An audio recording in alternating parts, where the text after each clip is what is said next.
नमस्कार, the angle में आप सभी का स्वागत है। इस वक्त की तमाम बड़ी खबरें लेकर मैं हूं आपके साथ नीतू शर्मा। सबसे पहले एक नजर सुर्खियों पर। पड़ोसी मुल्क पाकिस्तान ने कोरोना वायरस संकट का सामना करने के लिए भारत के लिए मांगी दुआएं। कहा, इस वैश्विक चुनौती का मिलकर सामना करने की जरूरत। देश में ऑक्सीजन की उपलब्धता पर प्रधानमंत्री नरेंद्र मोदी ने की उच्च स्तरीय बैठक। अगले 3 महीने तक वैक्सीन ऑक्सीजन के आयात पर कस्टम ड्यूटी हटाने का फैसला।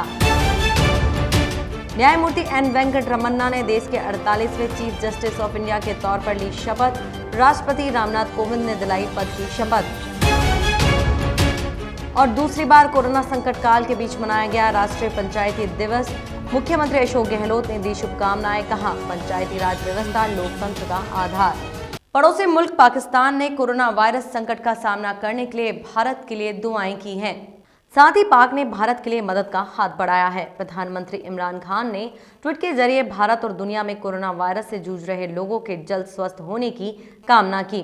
साथ ही उन्होंने इस महामारी से लड़ने के लिए एक साथ आने की बात कही है। भारत में दूसरी लहर के दस्तक के बाद हालात बेहद खराब हो रहे हैं। पाक पीएम खान ने लिखा, मैं भारत के लोगों के साथ अपनी एकता व्यक्त करना चाहता हूं क्योंकि वे कोविड-19 की खतरनाक लहर का सामना कर रहे हैं। पड़ोस और दुनिया में महामारी से जूझ रहे लोगों के जल्द स्वस्थ होने की हमारी कामना उनके साथ है। हमें मानवता के खिलाफ खड़ी इस वैश्विक चुनौती का मिलकर सामना करने की जरूरत है। देश में ऑक्सीजन की उपलब्धता पर प्रधानमंत्री नरेंद्र मोदी ने उच्च स्तरीय बैठक की। मोदी ने राजस्व विभाग को निर्देशित किया कि वैक्सीन, ऑक्सीजन और ऑक्सीजन से जुड़े उपकरणों के आयात पर बेसिक कस्टम ड्यूटी और हेल्थ सेस को तत्काल प्रभाव से अगले 3 महीनों के लिए पूरी तरह हटा दिया जाए। प्रधानमंत्री ने बैठक में कहा कि अस्पतालों में मेडिकल ग्रेड ऑक्सीजन की सप्लाई में वृद्धि की तत्काल आवश्यकता है और साथ ही घर और अस्पताल में मरीजों की जरूरतों को पूरा करने के लिए ऑक्सीजन से जुड़े उपकरणों की बेहद आवश्यकता है। प्रधानमंत्री ने ऑक्सीजन और मेडिकल सप्लाई की उपलब्धता सुनिश्चित करने के लिए सभी मंत्रालयों और विभागों को मिलकर काम करने का निर्देश दिया। ये फैसला अगले 3 महीने तक प्रभावी होगा।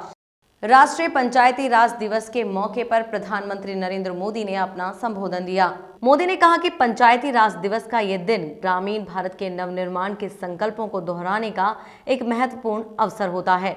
ये दिन हमारी ग्राम पंचायतों के योगदान और उनके असाधारण कामों को देखने, समझने और उनकी सराहना करने का भी दिन है। इस दौरान महामारी पर चर्चा करते हुए पीएम मोदी ने कहा कि आप सब ने पिछली बार भी कोरोना को गांव तक पहुंचने से रोका था।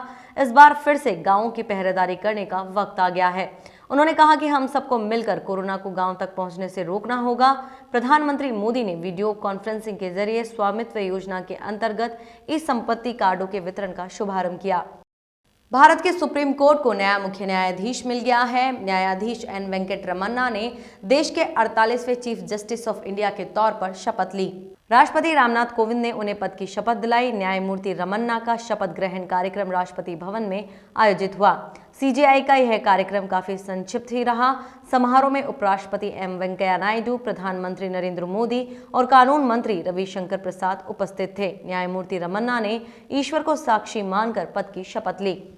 कोरोना काल में बेरोजगारी से जूझ रहे दिल्ली के श्रमिकों को दिल्ली सरकार ने बड़ी राहत दी है। निर्माण कार्य पंजीकृत श्रमिकों को 5-5 हजार रुपए की वित्तीय सहायता राशि प्रदान की जाएगी।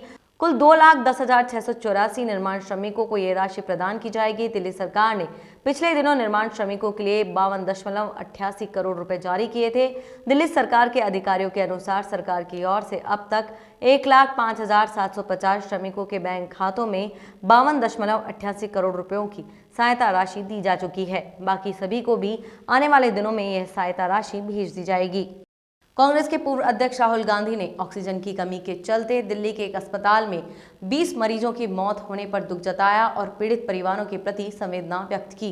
उन्होंने ट्वीट किया, दिल्ली के जयपुर गोल्डन अस्पताल में ऑक्सीजन की कमी से कई मरीजों की मौत बहुत दुखद है। मेरी संवेदनाएं पीड़ित परिवारों के प्रति हैं। कांग्रेस नेता ने दिल्ली सरकार और पार्टी कार्यकर्ताओं का आह्वान किया कि वे पीड़ित परिवारों की हर संभव मदद करें। बता दें कि ऑक्सीजन की गंभीर संकट के बीच दिल्ली के जयपुर गोल्डन अस्पताल में 20 अत्यंत बीमार मरीजों की रात भर में मौत हो गई।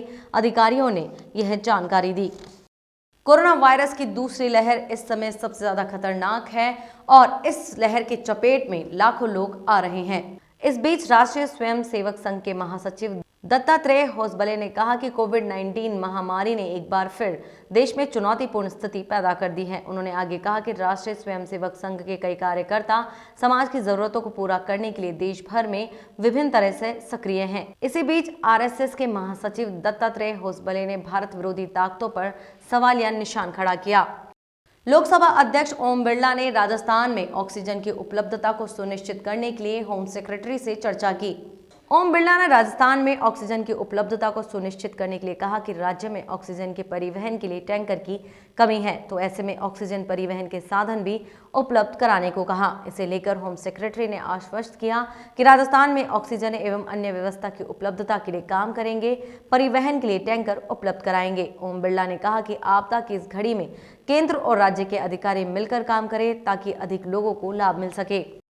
राष्ट्रीय पंचायती राज दिवस दूसरी बार कोरोना संकट के बीच मनाया गया। मुख्यमंत्री अशोक गहलोत ने पंचायती राज संस्थाओं से जुड़े सभी प्रतिनिधियों को पंचायती राज दिवस की शुभकामनाएं दी हैं। अपने संदेश में उन्होंने कहा कि आज के इस ऐतिहासिक दिन देश के प्रथम प्रधानमंत्री पंडित जवाहरलाल नेहरू ने नागौर से पंचायती राज की शुरुआत की थी। इसका उद्देश्य राष्ट्रपिता महात्मा गांधी के स्वराज के सपने को साकार करना था। इसके बाद में पूर्व प्रधानमंत्री राजीव गांधी ने पंचायत राज व्यवस्था को सुदृढ़ करने का काम किया। मुख्यमंत्री गहलोत ने कहा है कि पंचायती राज व्यवस्था लोकतंत्र का आधार है।